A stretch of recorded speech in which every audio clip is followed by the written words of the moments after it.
All right, we have a border crisis that literally is threatening to divide the United States. We are seeing the Democrat Party abuse certain groups of people as they try to remake their party across the nation. And to help me discuss some of these big topics is my friend Ray Ross. Ray, thank you so much for coming on the show today. Hey, what's going on, Stephen? Thank you for having me.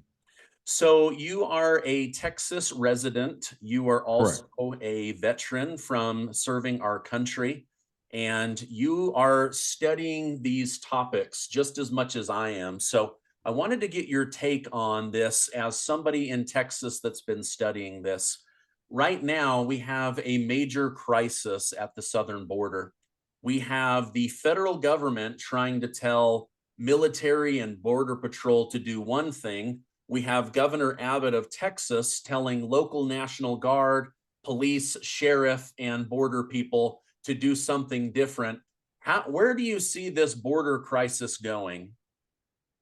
I think using certain terms like, World War III is kind of getting people to a point where there's going to be some sort of collapse here. Either the right legislation is going to be signed by the Biden administration, or the people are going to really start taking charge and assist Governor Abbott. I believe there was 25 Republican states that stated they are supporting Governor Abbott in his decision.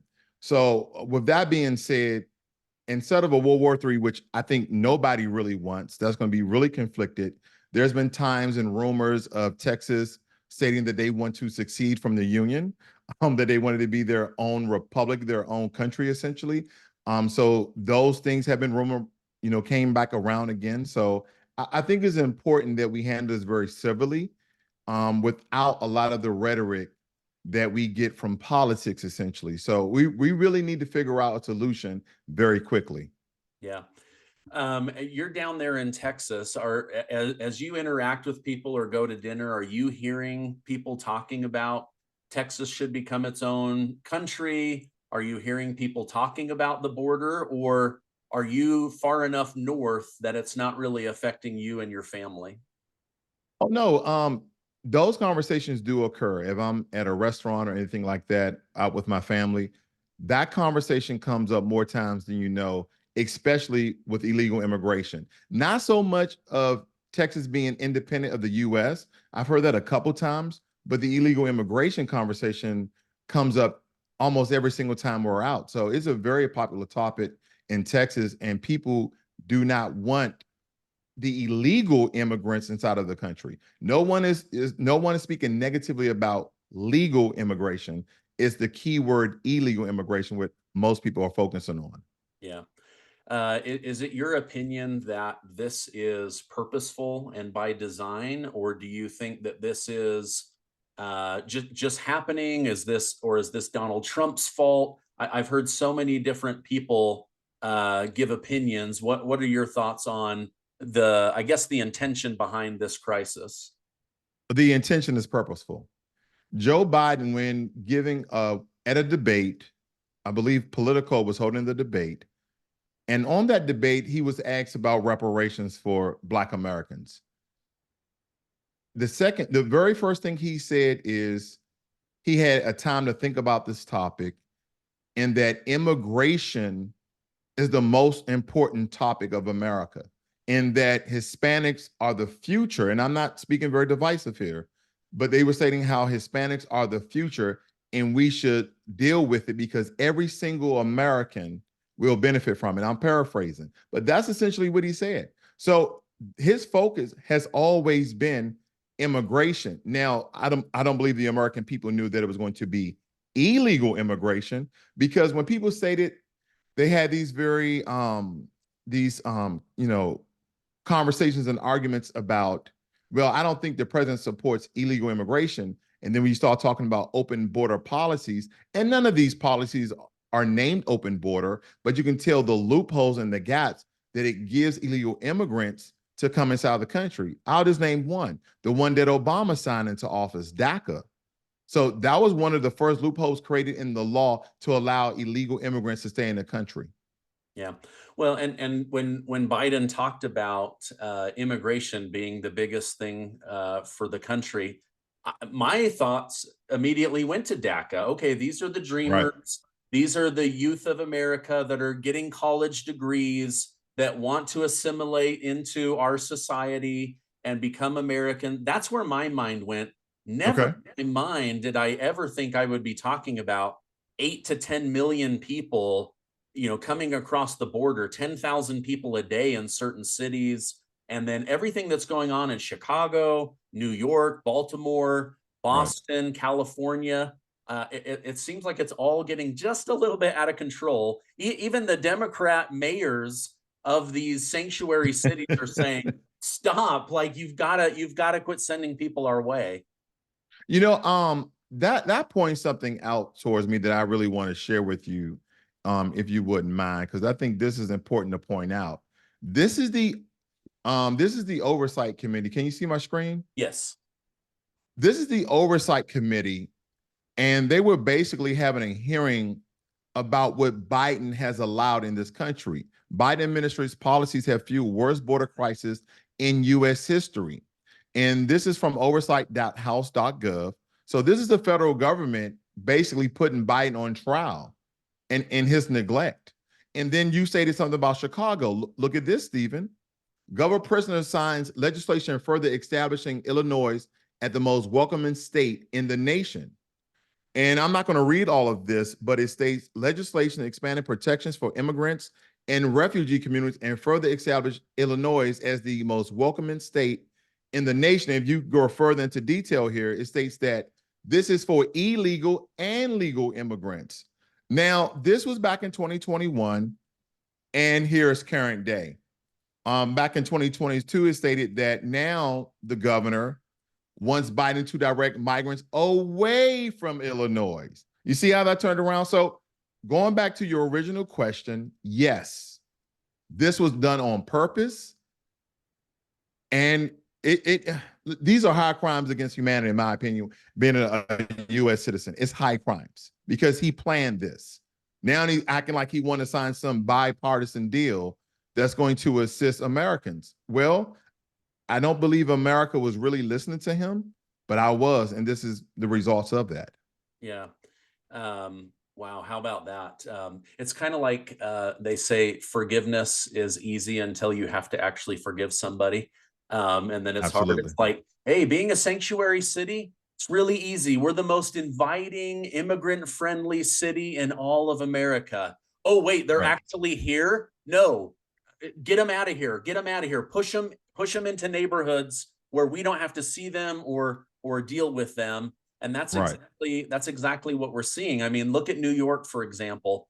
They're taking the children out of school so that somebody from Venezuela or El Salvador or Honduras or China or Uganda or Or South India. India, all over the world can sleep in your child's classroom. It's absolute insanity. I mean, the lockdowns did enough damage to these children. Now you pull them out and put them back on digital learning again so that somebody who shouldn't be in the country has a place to sleep. And I think one of the cities, or this one of the cities like Chicago, has been experiencing that, where they came into the Black community.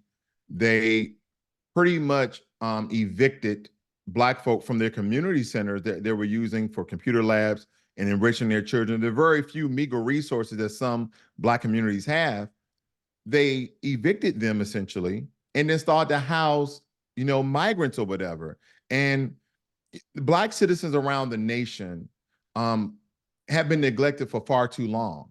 We should be addressing, the needs of the people who are most in need in those neighborhoods, not further undermining them. That has been the problem. And it's due to an influx of illegal immigration that also poses competitive within the job markets, especially low skilled when it comes to the Hispanics throughout that, where be from Mexico down to the northern parts of South America.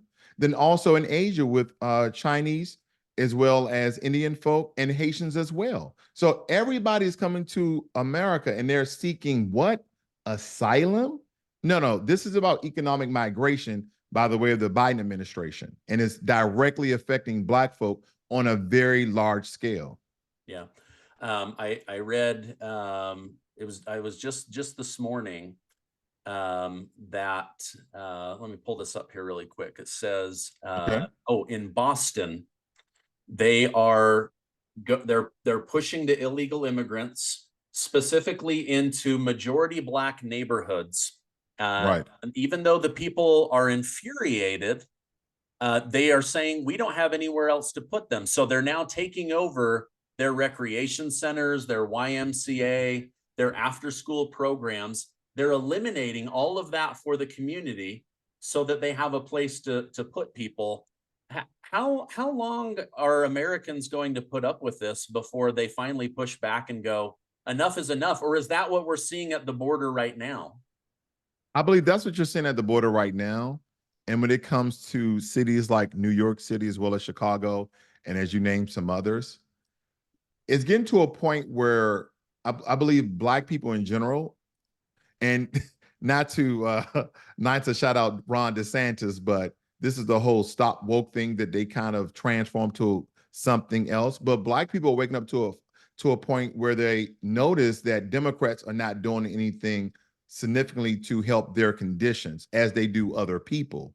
Like I've went into immigration on my channel many times about all the benefits that these people receive time and time again, why we have Black people, when it comes by population, has the highest amount of homelessness, has the highest amount of unemployment, but yet we have millions and billions of dollars for foreign wars as well as illegal immigration.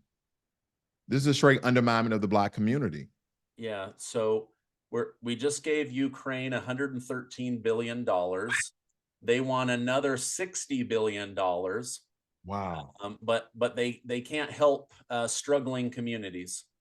But hold up, Stephen, you made a good point there, sir. They're giving Ukraine hundreds of billions of dollars, and Ukraine is even stating they're not receiving the money.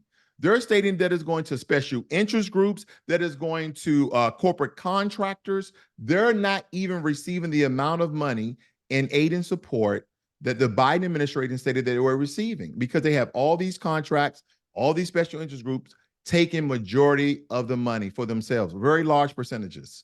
Yeah. So it's a giant money laundering scheme that's going Correct. on over here, while from the podium telling struggling communities, we've got no money for you.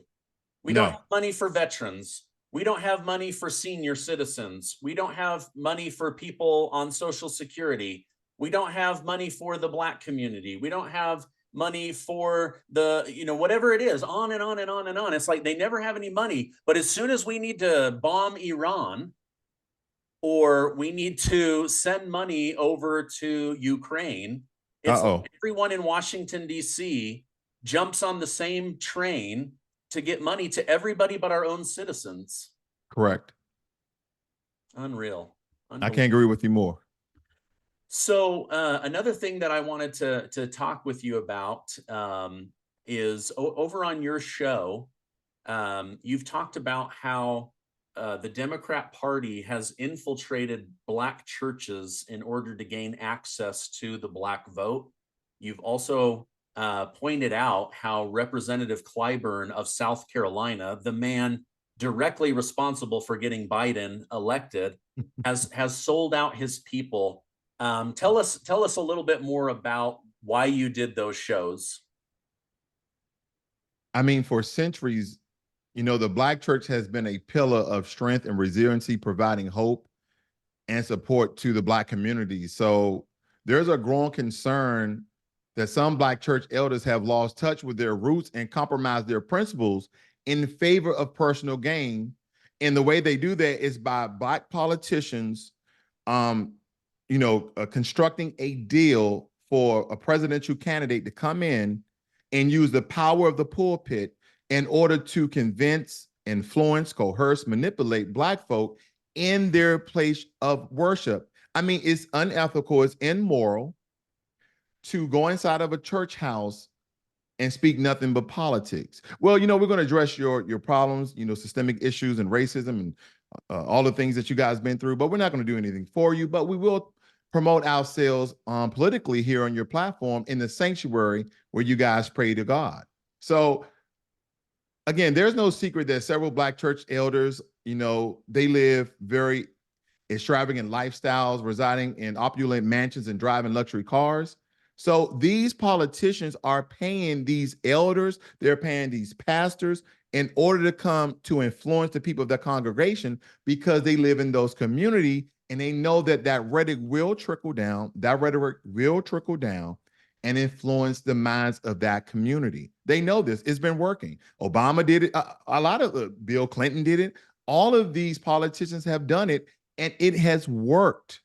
Okay, it has worked. Even though you'll call out all the racist things that Joe Biden has said or done in the past with the 1994 crime bill, also with stating that, stopping school integration, I'm not allowing my kids to go some racial jungle. These are his words. So again, if people are not looking at these and they're now waking up, I believe that's a good thing. And when it comes to Jim Clyburn, he's the number one Sambo buck dancing Negro that I know because he's been in office. I think he's the oldest serving Democrat. Am I wrong? I might have to fact check that. I know he's been in a very long time.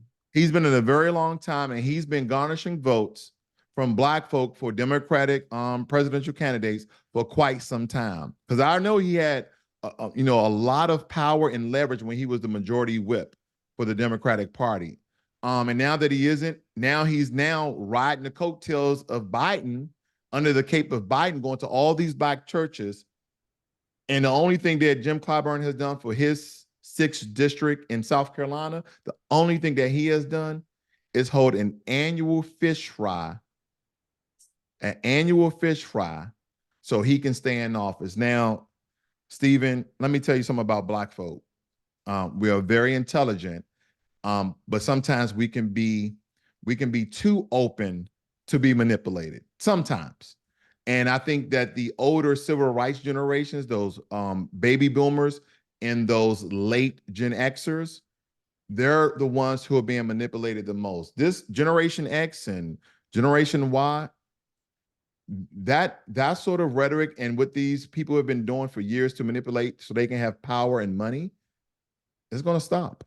Yeah. Well, I wish your friend Marcel Dixon could take over Clyburn's seat. I've listened. You've had him on your show several times. Right. I think I've listened to 2 or 3 of those podcasts, and he has some wonderful ideas that I think would absolutely change the game over there. But people continue. It's hard to vote an incumbent out.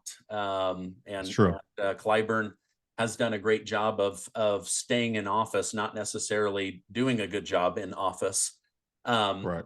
So if people want to follow you, continue to be updated, where is the best place for them to do that online?